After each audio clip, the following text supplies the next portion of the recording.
Ukraine's armed forces have proven themselves to be incredibly adaptable and innovative over the course of the war so far, constantly finding new ways to survive and thrive in the face of aggression and adversity.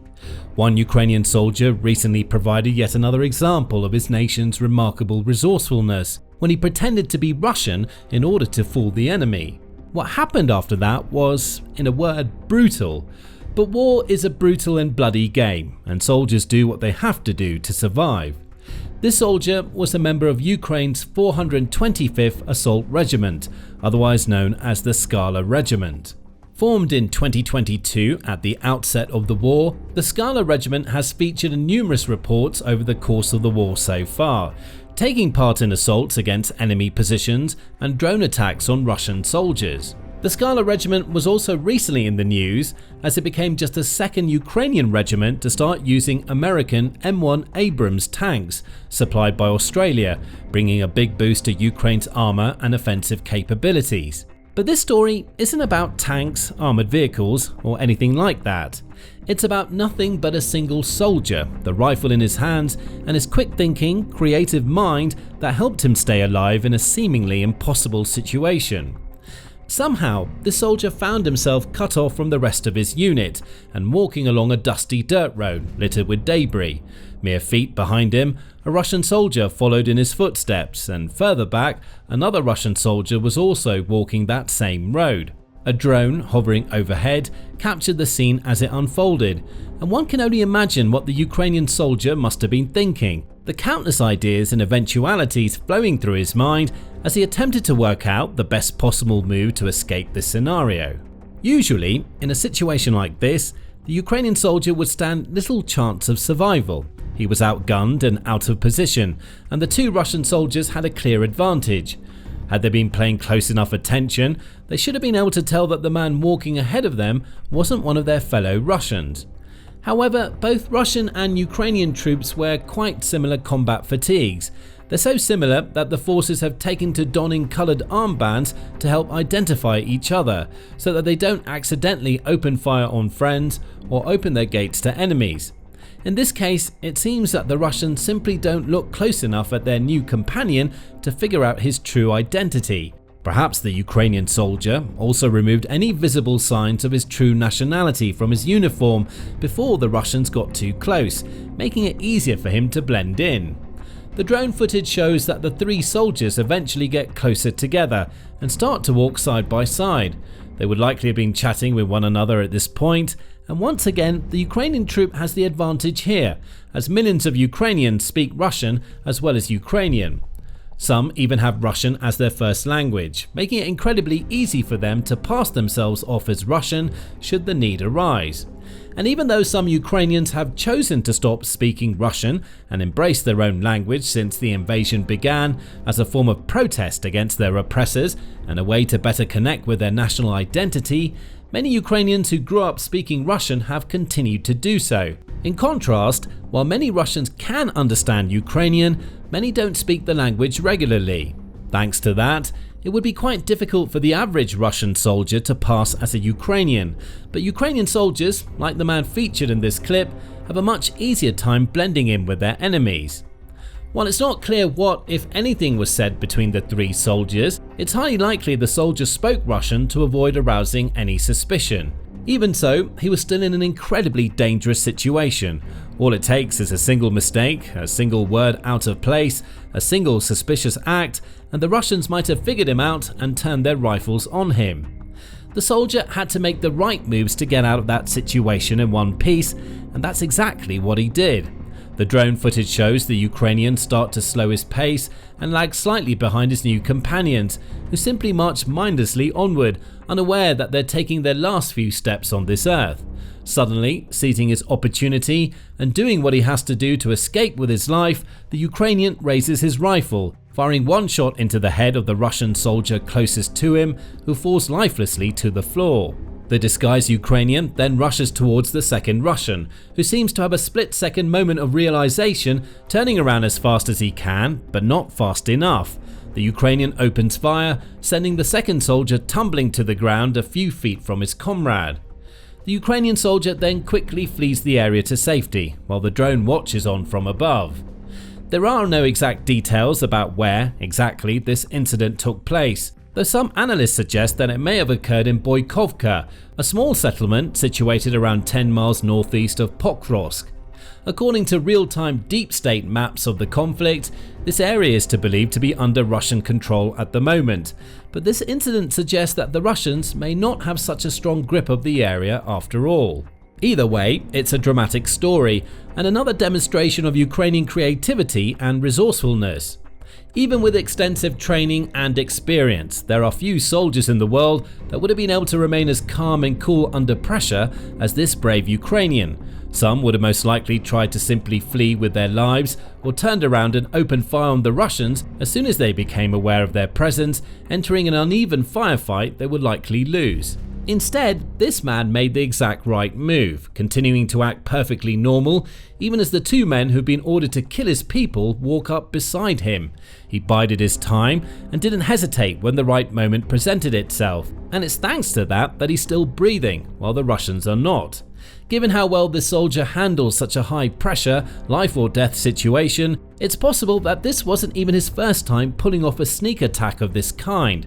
One article has floated the idea that he's actually part of a Ukrainian sabotage group with a mission of infiltrating enemy lines, fooling Russian troops into a false sense of security and taking them out one by one from within. Alternatively, he might have simply been a soldier who found himself in the wrong place at the wrong time, but managed to turn the situation around in his favour. Regardless, the story also shows how fluid the front lines are, without any precise defined boundaries separating one side from the other. It's not unheard of at all for this sort of situation to emerge, where Russian and Ukrainian soldiers find themselves crossing paths unexpectedly in small rural settlements and other frontline areas that aren't fully controlled by either one side or the other. As open source military intelligence analyst Andrew Perpetua puts it, there isn't a coherent front line. Fellow analyst with the Foreign Policy Research Institute, Rob Lee, agrees. The front line is actually relatively porous, and there is often fewer than 10 soldiers defending every kilometre of the front, depending on the terrain. The porousness of the line and the relative sparse numbers of troops stretched out across many miles of ground means that cases of misidentification like this one are surprisingly likely to occur. This is especially true in the no man's land areas of the front that are mostly depopulated, aside from concealed or underground fighting positions dotted here and there across the landscape. Scouts and soldiers may be sent into these areas to look for supplies or gather intelligence, and may bump into enemy forces in the process, but can have a hard time telling friend from foe due to the aforementioned similar uniforms, plus the fact that soldiers on both sides speak the same language and even use similar or identical rifles too. But Ukrainian soldiers aren't the only ones that have attempted to pose as the opposing side in order to catch their enemies off guard. Back in early August of this year, reports emerged of Russian soldiers dressing up in civilian clothing and hiding out in houses in the Ukrainian city of Pokrovsk. Quite close to the front lines, Pokrovsk has been a major target for the Russian forces for quite some time. The Kremlin has been throwing everything it can at the city in a bid to finally overwhelm the last Ukrainian defenders there and take control of this strategic and logistical hub. Russian assault groups, drones and even tanks have been dispatched in the direction of Pokrovsk, with troops also taking advantage of the porous nature of the front lines to gain ground north of the city. Presumably, they plan to encircle Pokrovsk, cut off its supply lines and finally claim it as their own. But so far, none of these tactics have proven outright successful. Ukraine has dug in and defended well, just as they have in countless other important areas up and down the massive front lines. And it looks like Russia is getting increasingly desperate, resorting to increasingly bizarre and drastic measures in its quest to take the city, including dressing soldiers as civilians. A photo of two Russians in civilian clothing quickly hit Ukrainian social media channels, complete with a warning message, "Watch out, these are Russians." Ilya Petrina, a Ukrainian deputy commander operating in the area, revealed that there have been many such cases, telling the Telegraph, "We witness Russians change from their military clothes, even changing into our uniforms. We find Russian military clothes in areas where we know they were." Petrina also explained that his brigade has intercepted Russian radio chatter, in which enemy soldiers talk about getting into disguise to sneak into the city and bypass Ukraine's defensive lines. Their aims, according to Petrina, are to attack Ukrainian infantry or light armored vehicles from within, while also disrupting Ukrainian logistics, with secondary objectives of spreading disinformation and panic among the locals. They tell them that there are already 500 Russians who have entered Pokrovsk to convince them not to help Ukrainians anymore. As for how the Russians got into Pokrovsk in the first place, reports vary. Petrina says that a wave of saboteurs were able to enter the city sometime in July after bad weather limited Ukrainian drone operations and presented Russia's forces with the perfect opportunity to slip in undetected. Another Ukrainian commander, who leads a drone strike company from the 68th Mechanized Brigade and goes by the call sign Lyuty, said that one of Ukraine's brigades mistakenly allowed Russian groups to enter. A week ago, the enemy complicated our operations because some sabotage and reconnaissance groups entered the city of Pokrovsk directly. They were let in by one of the brigades, and the enemy accumulated directly in the city through these checkpoints. Intensive clearing operations have been ongoing for quite some time now, but you understand how difficult it is to clear the city itself and search for the enemy. They repeatedly disguise themselves as civilians, blending in with the civilian population. Once in the city, it's believed the saboteurs dispersed in small groups of just 3 to 4 people, looking for any civilian clothing they could get their hands on in order to blend in more effectively with their surroundings. One was even found wearing the uniform of Ukraine's State Postal Service. But Ukraine's forces were hot on their heels. They recovered a mobile phone from a Russian soldier, which had pictures of a map of Pokrovsk with seemingly safe routes and passages for the Russians marked on top. Petrina explained what happened next. We found a route they were using to enter the city. An assault brigade was ordered in and the entrance was closed. Ukrainian soldiers then followed the Russians' route, finding multiple discarded uniforms stashed in local homes. That is when we started filtration among civilians. Over the course of 9 days, Ukrainian soldiers then went from house to house, following known infiltration routes and interviewing residents in an attempt to find Russians hiding among the local population. They tracked one group down to a building and found several Russians hiding out in a basement. They tossed a couple of grenades inside, taking out the unit in the blink of an eye. Local civilians also assisted the Ukrainian operation, with one video showing a couple of elderly residents actually guiding a Ukrainian drone towards a house where Russian soldiers were hiding inside. One of the residents even opens a gate for the drone to pass through, before it takes aim at the building and flies straight into it, taking out the Russians within. It's not always easy for Ukraine's forces to spot the Russians hiding in their ranks, especially in cities like Pokrovsk, where many innocent civilians still live. But they've largely done an efficient, effective job, identifying and either killing or capturing dozens of disguised enemy troops to foil Russia's plans yet again. The difference in these two stories is stark. A single Ukrainian soldier was able to pass himself off as a Russian and killed 2 Russian soldiers in the process. Meanwhile, multiple Russian soldiers attempted to hide out and disguise themselves as civilians in Pokrovsk, but were systematically weeded out and hunted down. It's clear evidence that when it comes to trickery, disguises, and sneaky sabotage strategies, Ukraine is simply better than Russia. Other incredible examples of this have happened before. In September 2024, for example, Ukrainian soldiers with the 12th Azov Special Forces Brigade of the Ukrainian National Guard pretended to be Russian scouts in order to carry out a daring mission. The Special Forces soldiers boldly entered a Russian position, convincing the 3 soldiers stationed there that they were on the same side. The group then had a brief discussion and even shared snacks with one another before the Ukrainians revealed their true identities and offered the Russians the chance to surrender. They accepted, and the 3 Russian soldiers were taken as prisoners of war.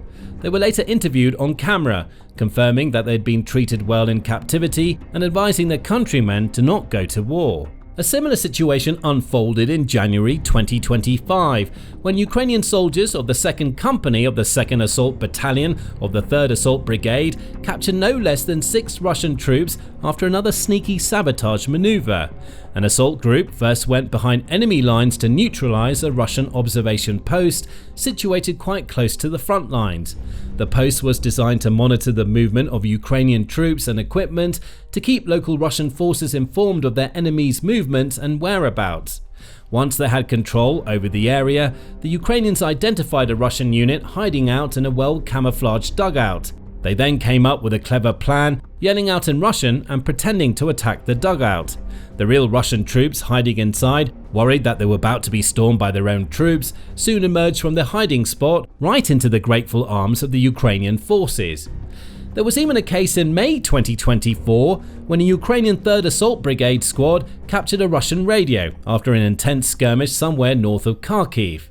A Russian-speaking Ukrainian soldier then used the radio, pretending to be on the Russian side and asking them to redirect their fire elsewhere and away from his unit.